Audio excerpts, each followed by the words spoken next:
আসসালামু আলাইকুম। আশা করি আপনারা অনেক অনেক ভালো আছেন। আজকে মূলত কয়েকটি ঘটনার পরিপ্রেক্ষিতে এই ভিডিওটি তৈরি করছি। আপনারা নিশ্চয়ই জানেন যে প্রযুক্তির উন্নয়নের সাথে সাথে বাংলাদেশের অনেক মানুষই অনলাইনে ক্রয় এবং বিক্রয় করে থাকেন।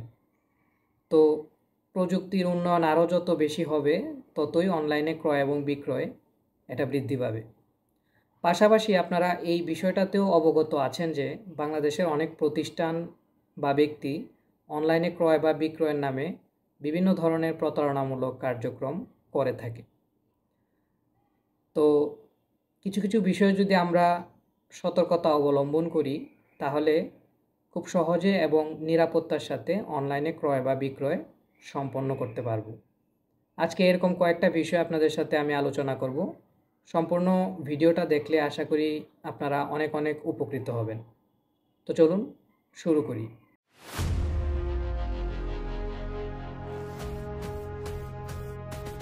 প্রথমেই ক্রেতাদের উদ্দেশ্যে আমি 3টা পয়েন্ট বলবো।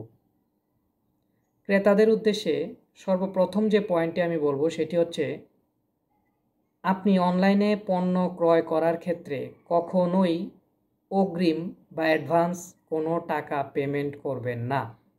আমি আবার বলছি, সর্বপ্রথম যে পয়েন্টটি সেটি হচ্ছে অনলাইনে কোনো কিছু ক্রয় করার ক্ষেত্রে কখনোই অ্যাডভান্স বা অগ্রিম টাকা প্রদান করবেন না।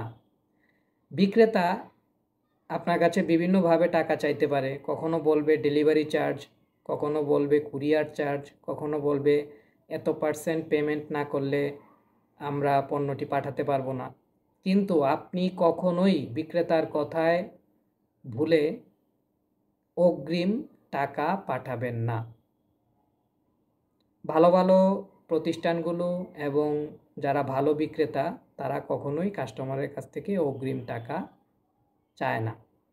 অতএব আপনি কখনোই অ্যাডভান্স বা অগ্রিম টাকা প্রদান করবেন না বিক্রেতাকে। দ্বিতীয় যে পয়েন্টটা আমি বলবো সেটা হচ্ছে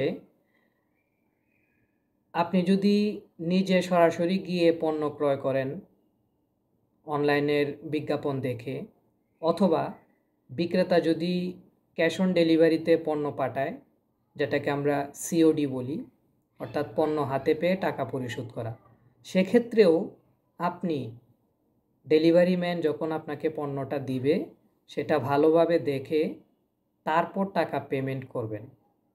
আর যদি সরাসরি আপনি নিজেই গিয়ে পণ্য কিনেন সেক্ষেত্রেও আগে ভালোভাবে দেখে তারপর টাকা পেমেন্ট করবেন। তার মানে হচ্ছে ভালোভাবে চেক না করে আপনার পণ্য ভালোভাবে না দেখে কখনোই মূল্য পরিশোধ করবেন না। তাহলে 2টা পয়েন্ট হয়ে গেল। 3 নাম্বার পয়েন্ট হচ্ছে আপনি অবশ্যই বুঝে শুনে সিদ্ধান্ত নেবেন। অর্থাৎ আপনি যে পণ্যটা ক্রয় করার সিদ্ধান্তটা নিয়েছেন সেটা অবশ্যই বুঝে শুনে নেবেন। কারণ বাংলাদেশে এমন অনেক ক্রেতা আছেন যারা আবেগপ্রবণ, হঠাৎ অনলাইনে কোনো একটা কিছু দেখে আবেগে সিদ্ধান্ত নিয়ে ফেলে যে পণ্যটা কিনে ফেলবে এবং সে অনলাইনে অর্ডার করে ফেলে। তো তার এই অর্ডারের পরিপ্রেক্ষিতে বিক্রেতাও পণ্য পাঠিয়ে দেয়। পরবর্তীতে দেখা যায় ক্রেতার অর্থনৈতিক সমস্যা বা তার মত পরিবর্তন হলো, বিভিন্ন কারণে সে আর পণ্যটা রিসিভ করে না বা বিক্রেতা ফোন করলে আর ফোন ধরে না। তাহলে আসলে কি হলো? আপনার কারণে বিক্রেতার ক্ষতি হলো। বিক্রেতা পণ্যটা পাঠিয়েছে, আবার পণ্যটা রিটার্ন যাবে, এই সমস্ত খরচ কিন্তু বিক্রেতাকে দিতে হবে। তাহলে আপনার একটা গাফিলতির জন্য, আপনার একটা ভুল সিদ্ধান্তের জন্য বিক্রেতার কিন্তু অনেক বড় একটা ক্ষতি হবে। অতএব এই কাজটি করা যাবে না। অর্থাৎ দেখে শুনে বুঝে নিয়ে আপনাকে অর্ডার করতে হবে। চিন্তাভাবনা ছাড়াই আবেগের বশবর্তী হয়ে অনলাইনে অর্ডার করা যাবে না। আশা করি আপনারা বুঝতে পেরেছেন 3টা পয়েন্ট। প্রথম পয়েন্ট আবার বলছি, অ্যাডভান্স পেমেন্ট করবেন না বা অগ্রিম টাকা দিবেন না। দ্বিতীয় পয়েন্ট হচ্ছে কখনোই পণ্য ভালোভাবে না দেখে মূল্য পরিশোধ করবেন না, ক্যাশ অন ডেলিভারির ক্ষেত্রে হোক বা সরাসরি হোক। তৃতীয় পয়েন্ট হচ্ছে বুঝে শুনে সিদ্ধান্ত নেবেন। যদি সিদ্ধান্ত নেওয়ার ক্ষেত্রে কারোর সাথে পরামর্শ করার দরকার হয় তাহলে আগেই পরামর্শ করে তারপর সিদ্ধান্ত নিয়ে অর্ডার করবেন। যাতে বিক্রেতার ক্ষতি না হয়। এখন ক্রেতাদের উদ্দেশ্যে আমি 3টা পয়েন্ট বলবো। ক্রেতাদের উদ্দেশ্যে সর্বপ্রথম যে পয়েন্টটি আমি বলবো সেটি হচ্ছে, আপনি পণ্যের বিজ্ঞাপন দেওয়ার ক্ষেত্রে বা অনলাইনে বিভিন্ন জায়গায় যখন আপনার পণ্যের জন্য আপনি অ্যাডভার্টাইজমেন্ট করবেন, সেখানে কখনোই কোনো মিথ্যা তথ্য দিবেন না। কেননা মিথ্যা তথ্য দেওয়ার কারণে আপনি বড় ধরনের ক্ষতির সম্মুখীন হবেন। যে কাস্টমার একবার আপনার কাছ থেকে নিয়ে প্রতারিত হবে, সে কিন্তু কখনোই আপনার কাছ থেকে আর পণ্য কিনবে না, বরঞ্চ অনলাইনে বিভিন্ন জায়গায় আপনার বিপক্ষে প্রচারণা করবে, এতে করে আপনার বিজনেসের ক্ষতি হবে। অতএব কখনোই মিথ্যা তথ্য দিবেন না। যদি আপনি সততা অবলম্বন করেন, মিথ্যা তথ্য না দেন, তাহলে দেখবেন কাস্টমার আপনার কাছ থেকে পণ্য কিনে উপকৃত হবে এবং সে বিনা খরচে আপনার মার্কেটিং করবে আরও বিভিন্ন জনের কাছে। অতএব এই বিষয়টা মাথায় রাখবেন, কখনোই মিথ্যা তথ্য বা ভুল তথ্য আপনার অ্যাডভার্টাইজমেন্ট বা বিজ্ঞাপনের মধ্যে দিবেন না। 2 নাম্বার যে বিষয়টি বলবো সেটি হচ্ছে, কোনো ক্রেতা অর্ডার করা মাত্রই তাকে পণ্য পাঠিয়ে দিবেন না, বরঞ্চ ক্রেতার সাথে ফোনে হোক, মেসেঞ্জারে হোক, হোয়াটসঅ্যাপে হোক কথা বলে বোঝার চেষ্টা করবেন যে আসলেই ক্রেতা কি আবেগপ্রবণ হয়ে অর্ডারটা করেছে নাকি বুঝে শুনে অর্ডারটা করেছে। কেননা ক্রেতা বলার সাথে সাথেই যদি আপনি পণ্য পাঠিয়ে দেন, আবার রিচেক না করেন, রিকনফার্ম না করেন, সেক্ষেত্রে হতে পারে ক্রেতা পরে আর ফোন ধরবে না, ক্রেতা পরে আর পণ্যটা রিসিভ করবে না। তাহলে এই যে পণ্যটা আপনি পাঠালেন আবার ফেরত আসলো, এটা কিন্তু আপনার লস। এভাবে যদি আপনার 100টা অর্ডারের মধ্যে 10টা অর্ডার এভাবে ফেরত আসে, আপনার কিন্তু প্রফিট করা খুবই মুশকিল হবে। অতএব আপনি সময় নিয়ে ক্রেতার সাথে কথা বলেন, বোঝার চেষ্টা করেন, কনফার্ম করেন, রিকনফার্ম করেন, তারপর আপনি পণ্য পাঠান।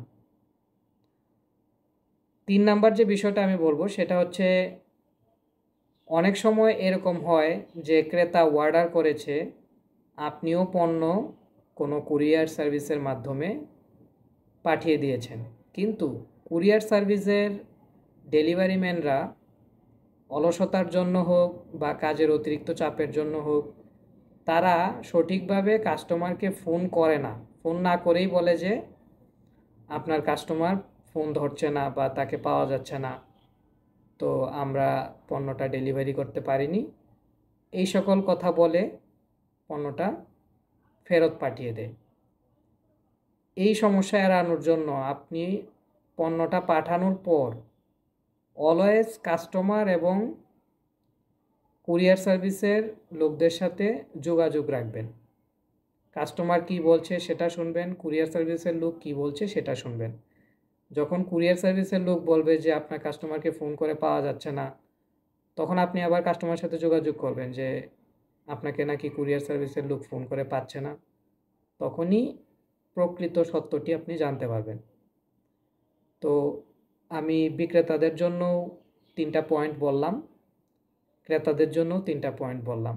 তো আপনি ক্রেতা বা বিক্রেতা যাই হন না কেন, যদি এই 3টা পয়েন্ট ফলো করেন, তাহলে নিরাপত্তার সাথে অনলাইনে ক্রয় বা বিক্রয় সম্পন্ন করতে পারবেন।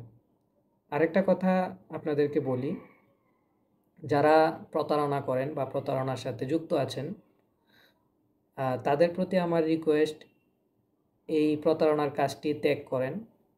কারণ আপনি প্রতারণা অনেকের সাথেই করছেন, এর মধ্যে হয়তোবা হতে পারে কোনো একজন ব্যক্তি কোনো পুলিশ বা কোনো র্যাব বা কোনো আর্মির নিকটাত্মীয়। তখন কিন্তু সে বিভিন্ন ধরনের আইনি ব্যবস্থা নেবে এবং আপনি তখন বিপদে পড়বেন। অল্প কিছু টাকা প্রতারণা করার জন্য আপনার কিন্তু মান সম্মান নষ্ট হবে। কারণ যখনই আপনি আইনি জটিলতায় পড়বেন, তখন কিন্তু তারা আপনার পরিবার পরিজন, আত্মীয় স্বজন, আপনার দেশের বাড়ি প্রত্যেকটা জায়গাতে এগুলো প্রচার করবে এবং প্রত্যেকটা জায়গাতে গিয়ে আপনাকে খুঁজবে।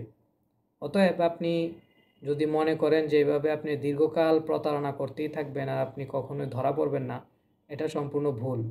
কোনো একটা সময় আপনি কিন্তু ধরা পড়ে যাবেন এবং তখন আপনার মান সম্মানের ক্ষতি হবে। তো আপনাদেরকে জাস্ট আমি একটা উদাহরণই দেই যে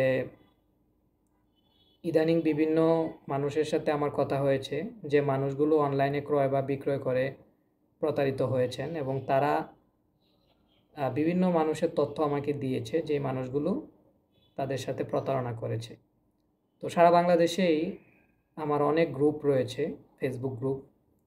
সেই গ্রুপগুলোতে অনেক অনেক মানুষ কানেক্টেড আছে। বাংলাদেশের প্রত্যেকটা জেলাতেই আমার ফেসবুক গ্রুপ রয়েছে এবং সেখানে অনেক অনেক মানুষ কানেক্টেড আছে। এখন আমি কিন্তু এই প্রত্যেকটা জেলাতেই এই প্রতারকদের সম্পূর্ণ তথ্য দিয়ে দিয়ে পোস্ট করব, যাতে করে প্রত্যেকটা জেলার মানুষ জানতে পারে যে অনলাইনে কারা প্রতারণা করে ক্রয়ের ক্ষেত্রে বা বিক্রয়ের ক্ষেত্রে। তো এভাবে কিন্তু আপনার পরিচিত লোকদের নজরেও আপনি পড়ে যাবেন যে আপনি প্রতারণায় যুক্ত আছেন। অতএব এ ধরনের কাজ ছেড়ে দিয়ে ভালো পথে চলে আসুন, কারণ হালালভাবে ইনকাম করার অনেক অনেক উপায় আছে। প্রতারণার মাধ্যমেই যে আপনাকে ইনকাম করতে হবে এমন কোনো কথা নেই। বরঞ্চ এই প্রতারণার মাধ্যমে ইনকাম করলে একসময় আপনি চরমভাবে অপদস্থ হবেন এবং এটা আপনার জীবনে খুবই ক্ষতির কারণ হবে।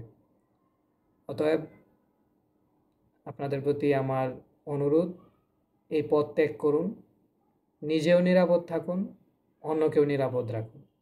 সবাই অনেক অনেক ভালো থাকবেন। আসসালামু আলাইকুম।